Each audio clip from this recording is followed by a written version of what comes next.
Assalamualaikum warahmatullahi wabarakatuh. Selamat malam pemirsa. Kali ini jumpa lagi dengan Dokter Sawit tentunya. Pada kesempatan malam hari ini kita akan membahas mengenai hama dan penyakit pada tanaman yang harus diperhatikan secara serius. Kalau tidak diperhatikan, kemudian dikendalikan, mengakibatkan kerugian yang sangat luar biasa. Sekarang kita lihat contoh dari kegagalan suatu pertanian, itu biasanya kunci utamanya adalah di penanganan hama penyakit. Kita mempunyai contoh yang sangat melegenda, yaitu penyakit hawar daun kentang, potato leaf blight, yang menyerang di Inggris, di Eropa. Nah, sehingga terjadi kelaparan dan itu dicatat dalam sejarah dan kemudian mengakibatkan migrasi besar-besaran dari Eropa ke apa Amerika, nah, terutama dari Irlandia. Jadi ini salah satu contoh klasik bahwa hama penyakit itu memegang peranan penting dalam dunia pertanian. Ya, menyebabkan kelaparan, kemudian bahkan itu sampai migrasi, artinya yang meninggal dunia juga sangat banyak. Sekarang kita kembali ke Indonesia. Dari dulu, itu contoh-contoh di beberapa komoditas tanaman, pentingnya hama penyakit ini luar biasa. Kita contoh mengenai hama dan penyakit di tanaman padi. Ya, padi merupakan makanan pokok sebagian besar dunia juga. Selain di Indonesia, di negara Asia itu mengkonsumsi rice, nasi ya. Nah, oleh karena itu ini juga melahirkan sejarah tentang hama penyakit menyebabkan kegagalan.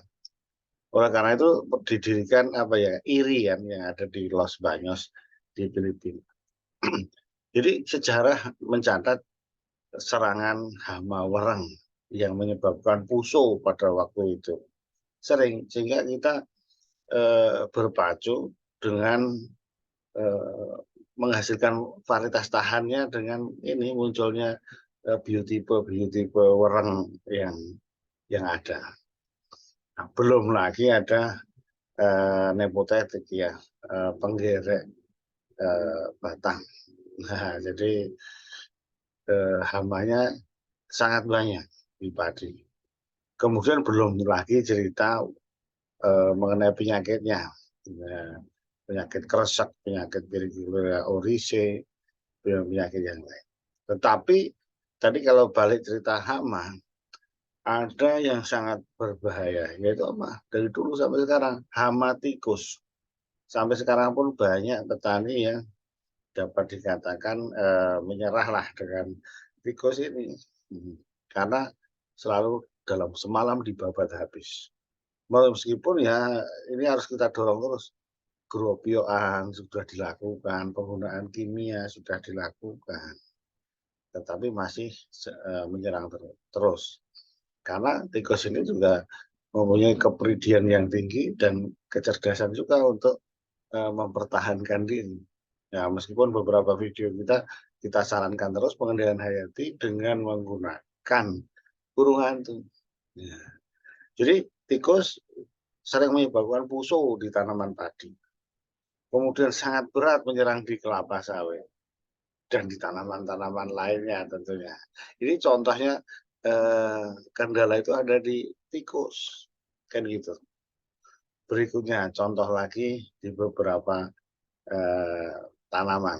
Di jagung muncul hama baru, ya kan, Spodoptera yang Rugiberda yang menyerang sangat luas dan ini baru.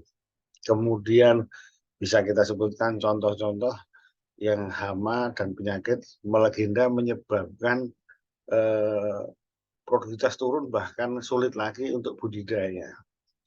Contohnya kalau di apa ya, kita dulu tanaman hortikultura, ada tanaman cabai misalnya, itu kendala utama adalah antraknus, busuk buah, penyakit apa patek, ya penyakit patek, apa Colletotrichum. Ini menjadi utama penyakit utama dan kendala, sehingga keberhasilan budidaya dari cabai ini sangat tergantung di pengendalian penyakit patek. Kemudian kalau contoh dulu ada jeruk kita habis karena kena CVPD, ya. Terus apa lagi? Penyakit merica lada, sahang, itu busuk pangkal batang oleh Fusarium. Ya, jadi sangat menentukan sekali hama penyakit ini. Belum lagi nanti kalau cerita apa lagi, kakao. Kakao, penggerek buah kakao. Ini juga menyebabkan kualitasnya turun. Nah, dari Cerombol Keramaila ini, penggerek buah kakao sangat sulit dikendalikan. Meskipun ada feromonnya, ada apa ya, disarungi, kantongisasi ya kan. Nah, itu menjadi problem utama.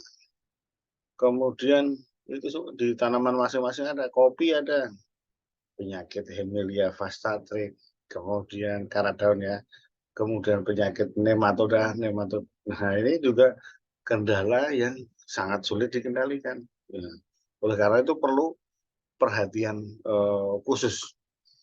Nah, di karet sekarang, di karet kunci keberhasilan untuk produktivitas tinggi sekarang tergantung pengendalian pada penyakit gugur daun Thestalothiopsis. Ya, sampai sekarang juga belum bisa dikendalikan. Nah, contohnya lagi, jadi di setiap komoditas itu ada hama penyakit kunci yang sulit dikendalikan. Nah, di kelapa sawit apa juga banyak juga hamanya. Nah, hamanya ada Oryctes, kumbang tanduk, kumbang badak, Oryctes sinus wangwong. Nah, itu hama utama. Ulat api. Nah, kemudian ulat kantong yang ada di background saya ini. Tadi penjelasan dari betapa pentingnya serangan dari ulat kantong. Sangat bisa sangat luas dan itu sangat merugikan. Ya, bagaimana cerita produktivitas kalau sebenarnya di belakang saya ini sangat luas sekali terserang oleh ulat kantong. Belum lagi di kelapa sawit ada penyakit Ganoderma yang sulit dikendalikan. Ini menjadi problem utama. Nah, jadi yang kelapa sawit sudah kita sebutkan hama penyakit utama, kopi, karet, kakao. Nah, kemudian apalagi jeruk tadi sudah, lada, kemudian kentang sebagai sejarah. Nah, kemudian padi, ya, gitu, jagung. Jadi hampir semua kita sebutkan. Sehingga buku-buku tentang hama penyakit itu biasanya tebal-tebal. Di setiap negara juga punya kompendium untuk mengidentifikasi atau menginventaris hama penyakit apa yang ada di negara tersebut.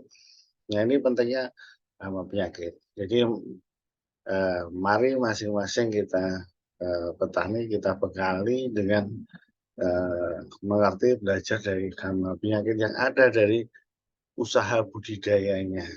Ya, jadi inilah pentingnya hama penyakit di tanaman pertanian maupun perkebunan tentunya. Tadi sudah kita sebutkan contoh-contohnya, dan bagi pemirsa yang bisa menyebutkan penting hama dan penyakit penting pada komoditas tertentu, silahkan komen di bawah.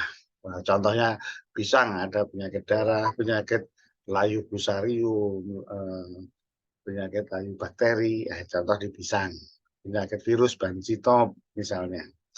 Kemudian silahkan di lain misalnya di tanaman tebu, di tanaman sayuran, misalnya kobis, yang lain-lain. Silahkan untuk menambah khasanah bisa diisi komennya di bawah ini supaya kita saling mengetahui hama penyakit utama di komoditas tertentu.